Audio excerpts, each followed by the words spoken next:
We really wanted to put social inclusion at the centre of the way we operate in this council. If we were going to make this county a place where everybody can contribute as well as participate. I think every staff member has ownership of this process. It's very much embedded into the organisation. It makes my job a lot easier, definitely. You don't have to think to go to use the library. You know you can.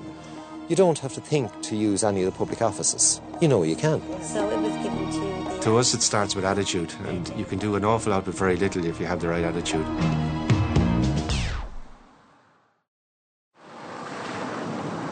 The Equality Authority in Dublin and the Library Council decided to take on a project and pick 4 local authorities to drive making access happen in libraries, and Cavan happened to be one of the local authorities involved. We decided we'd consult with local people with disabilities and ask them what they needed, not just from the building, but our services and our customer care.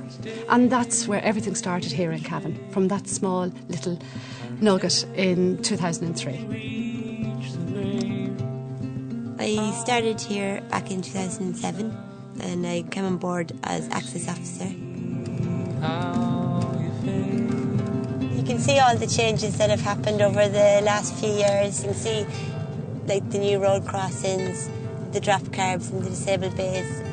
The streetscapes are becoming more accessible. When we carry out any works funded under local authority programmes, from planning to design to construction, accessibility for people with disabilities is built into that, it's included in that.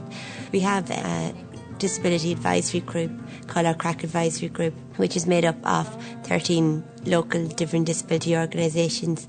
So we consult with them. They will be able to go into the playground in Cavan in their wheelchair and actually access this piece of equipment. Is it in any other playgrounds in the surrounding counties? No, it's not. So Cavan is the first, yes. I started working in 1987 at Cavan County Council, and then in 1999 I became a facilitator with Cavan County Council, and the same year I was diagnosed with MS. Simple things like the continuation of the rail, the handrail up the stairway.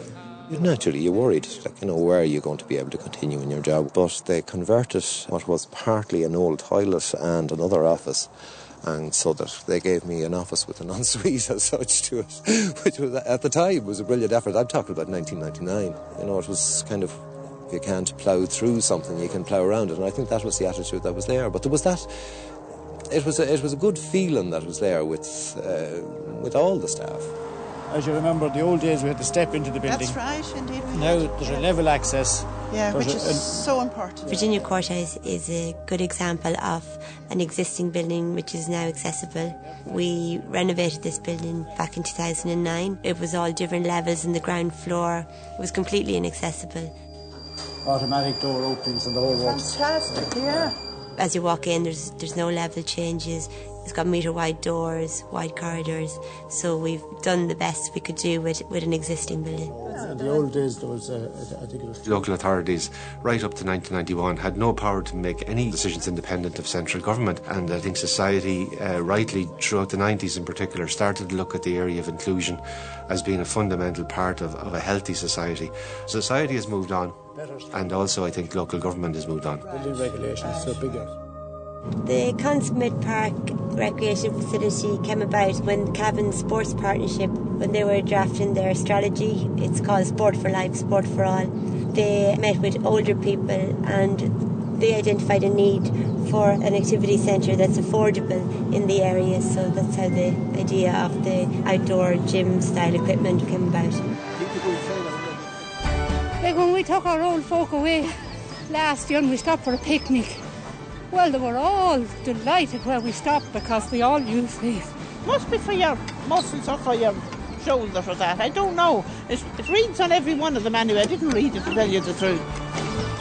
It's a fantastic facility, and I think people now realise how wonderful it is and how costly gyms are, and just to have it on the doorstep, really. I like this one because your exercising your arms and legs together. What we would love to see is that in 20 years' time, this county would be a leading county in terms of being a county that anybody living or working in it could participate in fully, regardless of abilities. Very good. Heat the fist. It's very good for exercise. If you were climbing a mountain, we've reached the foothills and we're a little bit up the slope, but there's a long, long, long way to go yet. But I'm hugely confident that the staff that we have here and the attitudes that we've seen developing will take us to the top of that mountain.